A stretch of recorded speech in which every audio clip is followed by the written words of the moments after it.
এর পর যদি আল্লাহ আয়ু দান করে তবে মনে করতে হবে এটা আল্লাহর পক্ষ থেকে বোনাস হচ্ছে। যাদের বয়স 80 বছর, যাদের বয়স 90 বছর, তো বুঝতে হবে আল্লাহ তাআলা আমার জন্য আরো 20 বছর আল্লাহ তাআলা বোনাসের ব্যবস্থা করে দিয়েছে। আমার বন্ধুগণ, আমার আপনার সব কাল বিদায় নিয়ে যৌবন কালে অনেকে পদার্পণ করেছি, অনেকে যৌবন কাল শেষ করে বার্ধক্যে উপনীত হয়েছি। আল্লাহু আকবার, একটু চিন্তা করে দেখি এভাবেই কিন্তু আমি আস্তে আস্তে কবরের দিকে ধাবিত হচ্ছি। হাফেজ সিরাজি রাহমাতুল্লাহ আলাইহি কত সুন্দরভাবে নিজেকে নসিহত করতেছেন।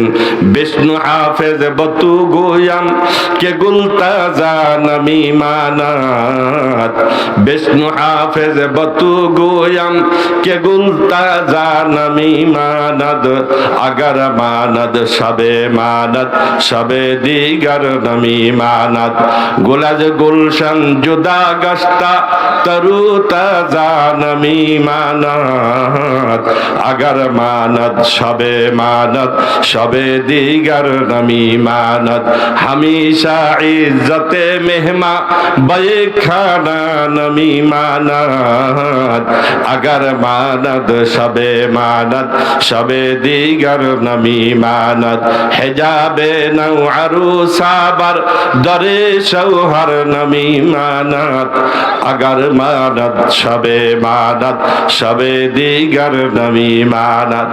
হাফেজ সিরাজি রাহমাতুল্লাহি আলাইহি বহুত বড় জবরদস্ত একজন আল্লাহর ওলি ছিলেন। নিজেকে নিজে উপদেশ দিচ্ছেন, ও হাফেজ সিরাজি, কতদিন তুমি বেঁচে থাকবে? তুমি কি লক্ষ্য করো না? আহারে, ওই ফুল গাছের ফুলটা যদি ছিঁড়ে ফেলা হয়, ওই ফুলটা কিন্তু আস্তে আস্তে শুষ্ক হয়ে যায়, ফুলটা শুকায়ে যায়, ফুলটা তরু তাজা সব সময় থাকে না। হামেশা ইজ্জতে মেহমা বায়ে খানা নমি মানাত। কোন মেহমান যদি কোনো বাড়িতে অতিথি হয়, মেহমান হয়ে কোথাও আসে, ওই মেহমান 10 দিন 20 দিন এইভাবে কয়েক মাস যাওয়ার পরে মেহমানের আর কদর থাকে না। কি বলেন, ঠিক কিনা? গোলাজ গুলশান জুদা গাস্তা তরু তাজা নমি মানাদ, আগার মানাদ সবে মানাদ সবে দিগার নমি মানাদ।